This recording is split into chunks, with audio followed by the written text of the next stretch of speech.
Hello everybody and welcome back to another episode of Microsoft Flight Simulator news and updates. We got quite a few things going on today, guys, and there's going to be quite a bit of content that's going to be released today. So stick around because I have quite a bit of things to talk to you guys about. If you are interested in acquiring any of my overkills tutorial guides for Microsoft Flight Simulator, please consider joining me on Patreon. Patreon subscribers level tier 2 and above have access to all of my guides, as well as any future updates and future guides that will be coming down the road. Link to Patreon can be found in the description below.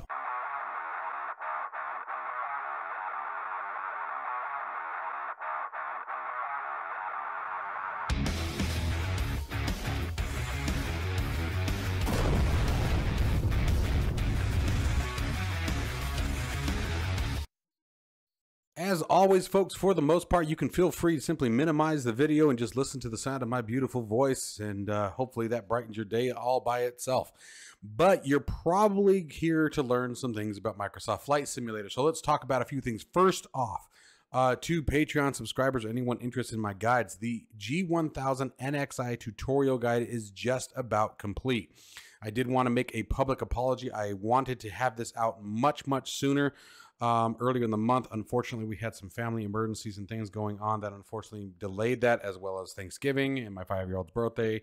Life just kept getting in the way, and obviously I have to continue content and family life and the old 9-to-5 job as well. I wish this was my only job, but unfortunately we're not there yet. So I did want to make a big apology to everyone on that. I had been promising this and unfortunately just kept getting pushed behind. I'm going to try to have it released today, being November the 30th. If not, I should have it out by tomorrow at the latest, December the 1st. So again, all of my guides available on Patreon, tier 2 subscribers and above, or if you're just interested in supporting my channel, that is a fantastic way to do so. To all the supporters I currently have, thank you guys so much. You do not understand the things that you make possible. So with that out of the way, let's move on to the next piece here. We have some really awesome mobile app, awesome mobile app that I'm going to be showing you guys later on in a video, and that is from Class Echo. You guys have, or ShakePrint. You guys have heard me mention the Class Echo on many videos. It was a physical hardware that allowed you to basically interact with just about every system that is inside of the aircraft, whether that be your lights panel, battery, fuel, engine readouts, airspeed, flight indicators, all that good stuff was all on this little portable or on this little physical device. There is a mobile version that has now been released, which you guys will see a video on later today, completely breaking down, showing you guys how to set it up. Now, it does require SPAD.NEXT in order to interact with the simulator, and that is due to limitations with the Microsoft Flight Simulator SDK. So do keep that in mind. SPAD.NEXT is required for that to work, but wait till you guys see this later on today. You will understand. The beautiful thing about this particular piece of software now is that you can put it on any mobile device. Android tablets, cell phones, whatever, and all you have to do is purchase it once on the Play Store, and then whatever device that you have that is connected to that same Gmail account, or I can't remember if it's on iOS or not. I'll get confirmation on that before the next video. But you can have multiple devices running it and on different screens for the same aircraft. It's fantastic. Wait till you guys see it. So really cool stuff. You're going to see a review of that today, or more like a demonstration, because I already have luckily been privileged with access to it for quite some time, and I've been biting at the bit wanting to tell you guys about it. You're gonna love it, especially if you're someone who really loves the idea of being able to use your fingers to interact with everything, but maybe don't have the full-size cockpits or don't want to spend hundreds and hundreds of dollars to build one. You guys are gonna love this, trust me. So now let's go ahead and get into some Microsoft Flight Simulator news from the third-party developers. All right, so first up, we have a bit of scenery. FSDG has released Bremen Airport for Microsoft Flight Simulator. Bremen is an airport that is located in northern Germany. It was very heavily used during both World Wars, especially in World War II. It was actually bombed quite a bit in World War II by the Allied forces due to its location and its ability to produce Me-109 fighters. It was for those of you who remember, it was the focal point in the movie The Memphis Belle. very, very gorgeous area, first off. And the work that they have done on this particular airport is absolutely fantastic. They have boasted completely custom ground vehicles and texturing, as well as both internal and external modeling. Ultra realistic lighting. Guys, look at the lighting on this just from the screenshot. Look how beautiful this is. This is fantastic. This is one of the best that I've seen in a while, and that's saying something because they've all been very, very good. This is gorgeous, absolutely stunning work that they have done on this particular airport. Full feature list can be listed here, or can be shown here, guys, on the screen if you guys are interested. And it comes with a custom GSX profile. So, guys, if you have GSX, you don't even have to worry about it. It's already set. And that's awesome. I will definitely be picking this up. We're going to do a flight out of here. That would be really cool. I was really impressed. The screenshots blew me away. And again, I wasn't expecting that because all of the developers, I would say most like the high 99 percentile of scenery developers do a fantastic job. So the fact that this one shocked me the way it did, like I literally, yeah, it's coming home. It's definitely going to be added to the list. You can pick it up on FSDG's website for 2261 euros. Next up, we have an update from Just Flight about their FS traffic development. FS traffic is going to be an AI traffic injector for Microsoft Flight Simulator. Now, they are going above and beyond what some others are doing. So first off, the only thing they have stated is that it contains air traffic data from the past 3 years. I have not seen any indication that it is going to be injecting live traffic, indicating aircraft that are currently flying in the air at the moment that you are flying in the simulator that are actually airborne in the real world. However, it does very clearly state that it's going to be using traffic data history or historical traffic data to inject air traffic into the simulator. Now, I have no problem with that. I really don't. It really doesn't make a difference to me one way or the other which way that's going, as I'm not flying any real airplanes. Now, one of the things that really caught my attention about how they're doing this. Well, first let's talk about what we're looking at. So we're looking at the package will contain 48 aircraft with over 700 airline liveries. Okay. Now, the biggest thing that I really like about this particular air traffic injector is the features that the aircraft are going to be demonstrating, such as you will see, let me get down here, make sure that I list all of this out.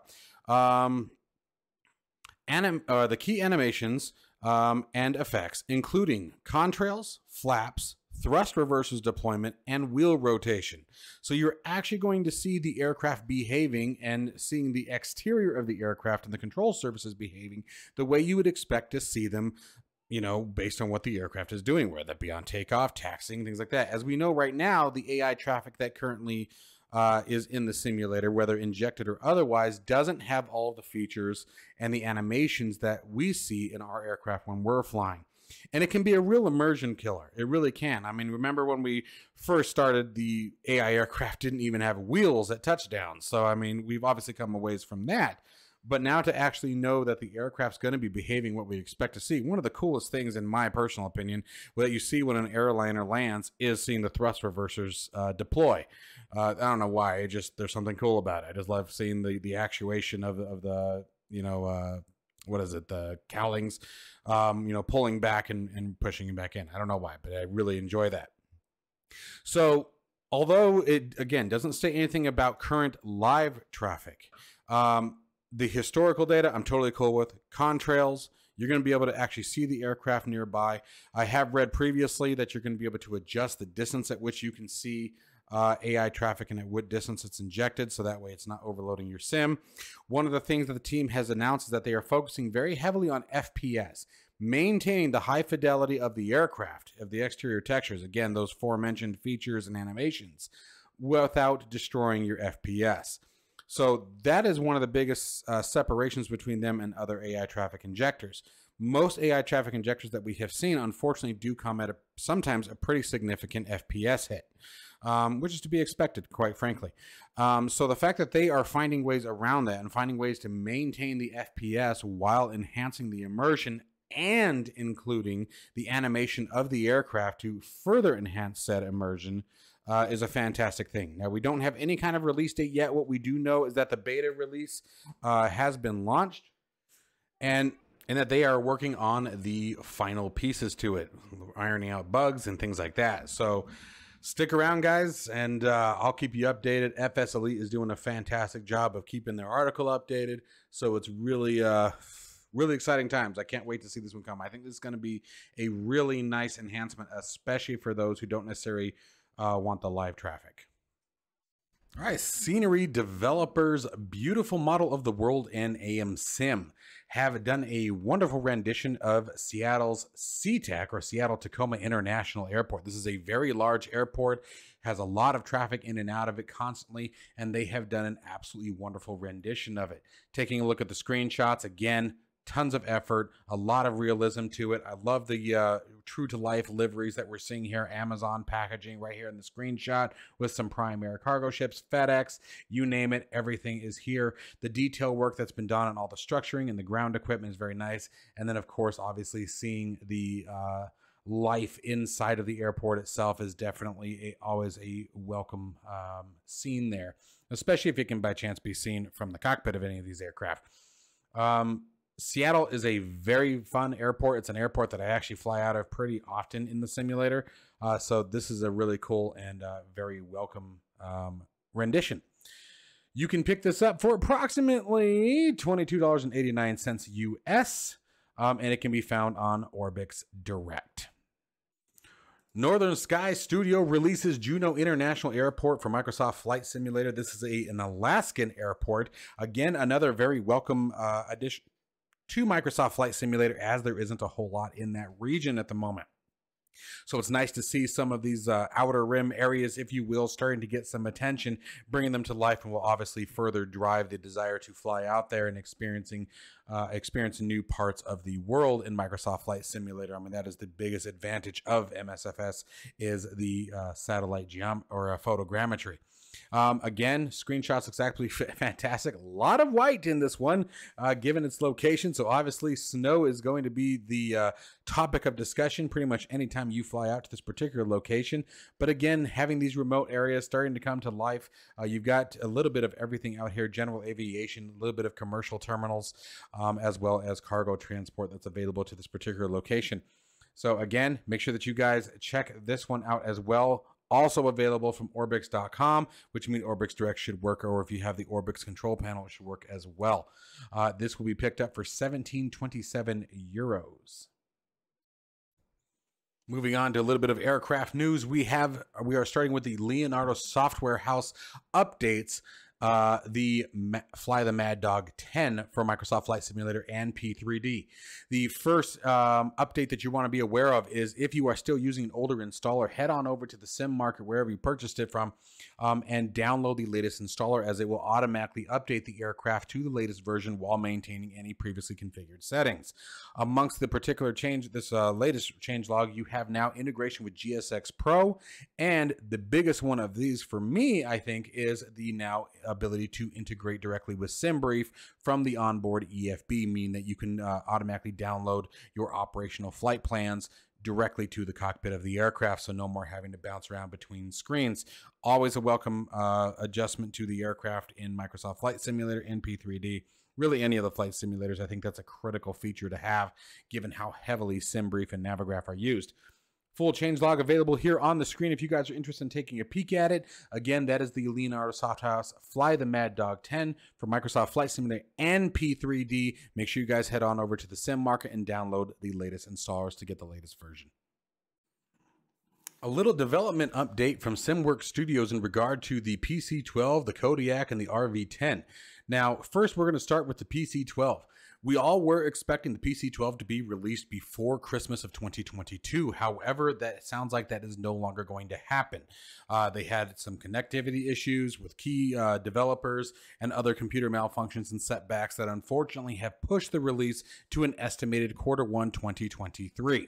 Now, this is not finalized. It's just what the expectation is currently being set as.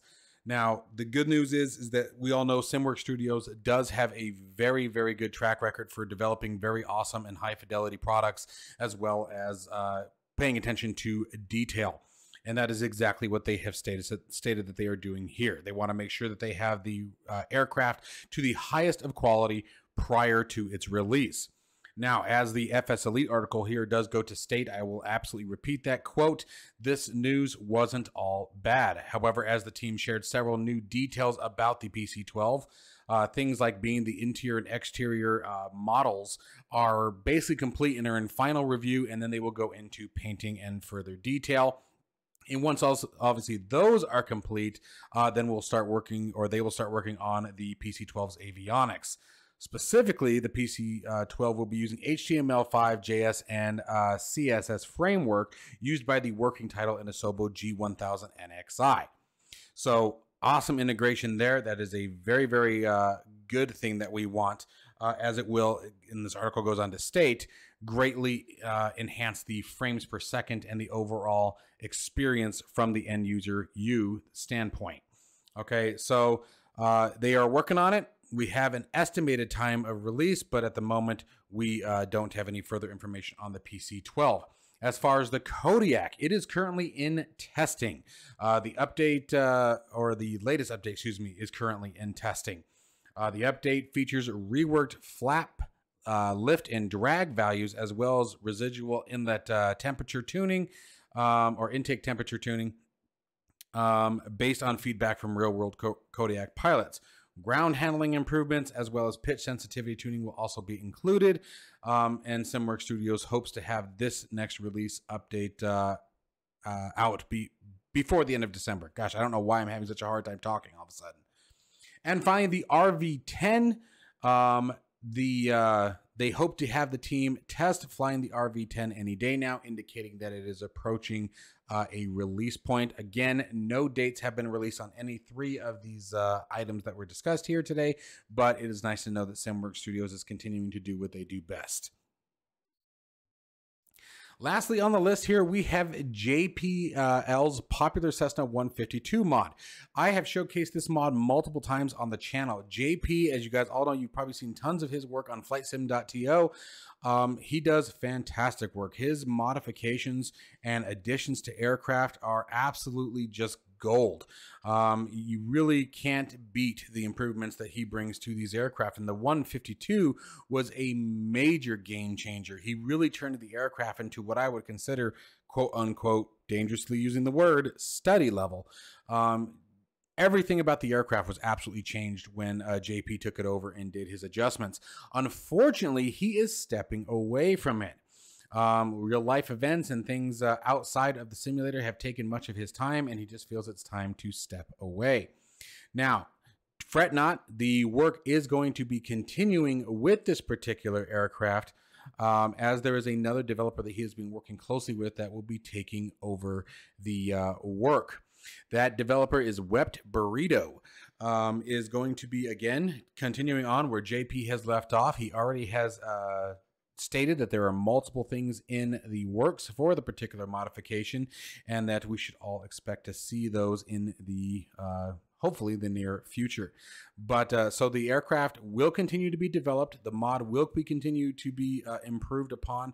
Just keep an eye that the developer name will change to Wept Burrito. It does not state whether or not it will still be considered the November 95 JPL, or whether or not that is going to change as the time goes on.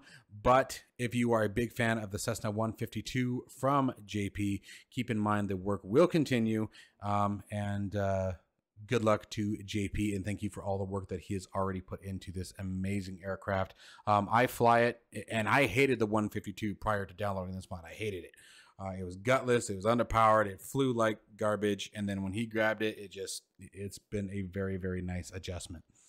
So as always, guys, stay safe and healthy. You guys know what to do. Pay attention to the channel. Again, as I stated in the beginning of the video, we have a lot of things coming out over the next 24 hours for the channel. There's going to be some hardware you're definitely going to want to see. And then we have some future stuff on the works as well. So stay tuned. Thank you for all the continued support, and I'll see you in the next one.